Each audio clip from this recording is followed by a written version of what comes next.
Hi friends, SICT education में आपका स्वागत है दोस्तों। बहुत इंपॉर्टेंट वीडियो लेकर आए हैं आज आपके लिए। आशा है कि वीडियो जरूर पसंद आएगी दोस्तों। जैसे कि आप जानते हैं, चारों तरफ एक बात को लेकर बहुत हो हल्ला मचा हुआ है कि पेटीएम बंद हो गया। तो उसी पर आज हम वीडियो लेकर आए हुए हैं। पेटीएम पर ही पूरी कहानी समझने की कोशिश करेंगे आज। आशा है कि आपको चीज़ें पसंद आएंगी दोस्तों। आप भी जानना चाहते होंगे कि पेटीएम जो कि समाचार मीडिया से लेकर कई दिनों से खबरें चल रही हैं, बहुत ज़्यादा कन्फ्यूज़न है कि पेटीएम बंद हो गया। हाँ, बंद हो गया, बिल्कुल बंद हो गया। RBI की गाइडलाइन के अनुसार बंद हो गया। कुछ चीज़ें हैं कि जैसे कि आप जानते हैं, भारत में जितने भी प्रकार की बैंकिंग व्यवस्था है, वो चाहे डिजिटल बैंकिंग हो या हमारे जो बैंक हैं आज बाज़ारों में खुले हुए वो हों या कुछ भी हो, उन सबको रेगुलेट करने का जो काम है वो RBI करता है, रिजर्व बैंक ऑफ इंडिया करती है। और रिजर्व बैंक ऑफ इंडिया आप जानते हैं कि RBI के अंदर ही सभी बैंक्स काम करते हैं। जो भी बैंक है, चाहे भारतीय स्टेट बैंक हो या पंजाब नेशनल बैंक, मतलब जितने भी राष्ट्रीयकृत बैंक हैं या प्राइवेट बैंक है, जो भी है सब RBI के गाइडलाइन के अंदर में ही काम करते हैं। और इसके लिए 1949 में बैंकिंग अधिनियम बना हुआ है। तो उस अधिनियम के अनुसार सभी बैंक, जो भी बैंक हैं, वे उसी रेगुलेशन के आधार पर बनते हैं, काम करते हैं और उसका कोई उल्लंघन नहीं कर सकता। कहने का मतलब ये हो गया कि RBI का कहना होता है कि जो बैंकिंग अधिनियम है, जो नियम और कानून कायदे हैं, उसी के अनुसार आपको चलना है। लेकिन अगर आप उस नियम कानून कायदे से नहीं चलते हैं तो फिर आपको बैंक चलाने का अधिकार नहीं है। और ढेर सारे फ्रॉड भी आज दिन देख रहे हैं, होता रहता है। तो उसी के क्रम में पेटीएम के द्वारा, चूँकि एक चीज़ और हम बताना चाहेंगे आपको आज पेटीएम में, चूँकि पेटीएम जो है वो पूरी तरीके से भारतीय स्वामित्व की कंपनी नहीं है। पेटीएम में चीन की कंपनी है अलीबाबा, अगर आपने नाम सुना होगा, अलीबाबा की हिस्सेदारी है इसमें पेटीएम में। चूँकि शुरू में एक चीज़ और बता दें, आपने शायद ध्यान दिया हो, भारत में डिजिटल ट्रांजैक्शन को बढ़ाने वाली जब नोटबंदी लागू हुई थी, उस दौरान डिजिटल ट्रांजैक्शन को बढ़ाने वाला अगर कोई है तो है पेटीएम। चूँकि भारतीय कंपनी थी पेटीएम, तो उसने चाइना की कंपनी अलीबाबा के साथ मिलकर एक मुहिम चलाया, एक कंपनी स्थापित की जिसका नाम रखा गया पेटीएम।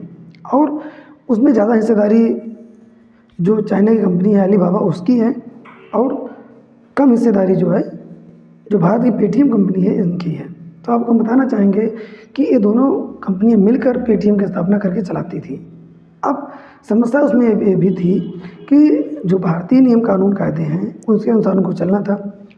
पहले तो केवल और केवल QR कोड के माध्यम से और UPI के माध्यम से लेन देन के लिए ही पेटीएम आया था। जैसे आप जानते हैं, पेटीएम उसी लिए आया था केवल। लेकिन बाद में क्या हुआ, फिर उसको पेटीएम ने बैंक के लिए अप्लाई किया और बैंक के लिए उनको लाइसेंस भी मिला, यानी उनका खुद का वॉलेट है। उसके अलावा वॉलेट के अलावा जो है उनका खुद का पेटीएम पेमेंट बैंक भी है। एक डिजिटल बैंक था जो कि फिजिकली कहीं प्रेजेंट नहीं था, लेकिन उनको ATM वगैरह लगाने का अधिकार था। ATM वगैरह लगाते थे पेटीएम वाले। कुल मिला के एक बैंक थी, लेकिन वो डिजिटल बैंक थी, यानी उसमें कह सकते हैं कि फिजिकली जिस तरीके से बैंक आप देखते हैं उस तरीके बैंक कहीं खुली हुई आपको पेटीएम की नहीं दिखी होंगी। यानी उनका जो वॉलेट था, एक प्रकार से वो आपका अकाउंट खोलते थे, एक वर्चुअल अकाउंट जो कि डिजिटल अकाउंट होता था। कहीं भी फिजिकली वो जो है ATM कार्ड भी जारी करते थे प्रॉपर तरीके से, ATM भी जारी होता था, सब कुछ था। लेकिन उसमें RBI ने पाया कि जो लेन देन हो रहा है उस लेन देन में कहीं जो है पेटीएम ने गड़बड़ी कर दी है। जो नियम कानून कायदे थे लेन देन के, अब चूँकि जानते हैं आप, पेटीएम का पेमेंट बैंक भी है। पेटीएम का QR कोड के थ्रू, अन्य बैंक के थ्रू स्कैनर यूज़ करके हम पेमेंट ले सकते हैं, और फास्टैग भी इनका है। मतलब कई पूरा डिजिटल ट्रांजैक्शन जो है इसी पे चलता था इनका। तो समस्या यहाँ पर हुई कि RBI ने पाया कि पेटीएम ने जो है कहीं ना कहीं RBI एक्ट 1949 का उल्लंघन किया, और उस उल्लंघन को इतना ज़्यादा किया कि RBI को मजबूर होकर नोटिस दिया उन्होंने, उसका जवाब मांगा। जवाब से संतुष्ट न होकर फिर अंत में पेटीएम पर जो है पाबंदियाँ लगाई गई। अब आप समझ सकते हैं कि पेटीएम को पूरी तरीके से बंद करने के पीछे बहुत बड़ा कारण रहा होगा, तभी बंद किया गया। बिल्कुल रहा, क्योंकि हम आपको बता दें, एक नहीं कई नियमों में उल्लंघन की दोषी पाई गई पेटीएम। इसी कारण से इनके सभी प्रकार के लेन देन बंद कर दिए गए। केवल एक चीज़ बचा हुआ है इनका, जिस पर संशय नहीं होना चाहिए आपको, वो है कि अगर आप QR कोड लगा, जो कि आप देखते होंगे हर दुकान पर अब एक बोलने वाला जो वॉइस पर आधारित एक डिब्बा दे दिया गया है पेटीएम के द्वारा, उसका कोई चार्ज भी लिया जाता है मंथली। तो इससे आसानी हुई कि दुकानदार पेमेंट रिसीव करता था तो उसको हर बार बैंक अकाउंट खोल के देखना नहीं पड़ता था कि पैसा आया कि नहीं आया, वो बोल के सुना देता था कि भैया इतना रुपये रिसीव हुए। अब तो आप देखे होंगे कि कई अभिनेता भी जो है उसमें आवाज़ दे रहे हैं अपनी। तो फिलहाल के लिए आपको बताना चाहेंगे कि जो पेटीएम का QR कोड है, अगर उसमें पेटीएम पेमेंट बैंक में आप पैसा रिसीव कर रहे थे, तब आप 29 फरवरी के बाद से बंद कर दीजिए। एक चीज़, अगर QR कोड से आप पैसा रिसीव करते हैं लेकिन उसमें किसी दूसरे बैंक का खाता लगा हुआ है, जैसे भारतीय स्टेट बैंक का खाता लगा हुआ है, जो मतलब कोई स्कैन कर रहा है, स्कैन करके पैसा भेज रहा है, लेकिन वो पैसा आपका पेटीएम पेमेंट बैंक में ना जाकर भारतीय स्टेट बैंक में जा रहा है, PNB में जा रहा है, बड़ौदा में जा रहा है, किसी भी में जा रहा है, मतलब दूसरी बैंक लगी हुई है उसमें पैसा जा रहा है, तब आप जो है एक बात का और ध्यान दीजिएगा कि इंस्टेंट ऑप्शन का यूज़ करिएगा, ताकि QR कोड से स्कैन हो, पैसा इकट्ठा ना हो, सीधे सीधे जो है पैसा आपके खाते में चला जाए। यानी अब चूँकि उनके पास वॉलेट नहीं होगा, उनके पास पेमेंट बैंक नहीं होगी, तो पैसा रोक नहीं सकते हैं 24 घंटे के लिए।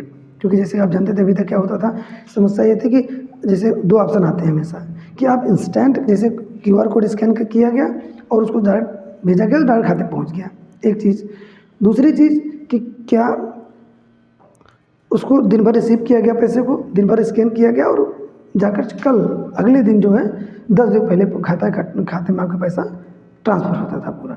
तो ये चीज़ है कि आप किस तरह से पैसा लेना चाहते हैं, तो आप इंस्टेंट ऑप्शन का प्रयोग करिए ताकि स्कैन हो और डायरेक्ट आपके खाते में चला जाए पैसा। यानी पेटीएम के पास अब जो है वॉलेट और पेमेंट बैंक नहीं रह गया है, तो उसमें कतई मत लीजिएगा, अदरवाइज 29 फरवरी 2024 के बाद पूरा पैसा फंस जाएगा। हाँ, एक चीज़ और बताना चाहेंगे, RBI ने भी कहा है कि अगर आपके पास पैसा है तो आप उसे खर्च कर सकते हैं, खर्च करने की छूट है उस अकाउंट से, लेकिन अकाउंट में आप पैसे ले नहीं सकते हैं। अगर आप पैसे ले लिए तो आप फंस गए। अब आप समझ लीजिए, तो कुल मिलाकर हमें कह सकते हैं कि जो पेमेंट बैंक है वो पूरी तरीके से बंद हो गया। फास्टैग में भी अब रिचार्ज नहीं होगा। अगर आप फास्टैग यूज़ कर रहे हैं पेटीएम का, तो फिर आपके लिए समस्या हो सकती है, इसलिए अवेयर रहिए। हाँ, QR कोड से स्कैन करके अगर आप रिसीव कर रहे हैं अदर अकाउंट्स में तो कोई दिक्कत नहीं, अब रिसीव करते रहिए बेफिक्र आराम से, कोई दिक्कत नहीं है। क्यों?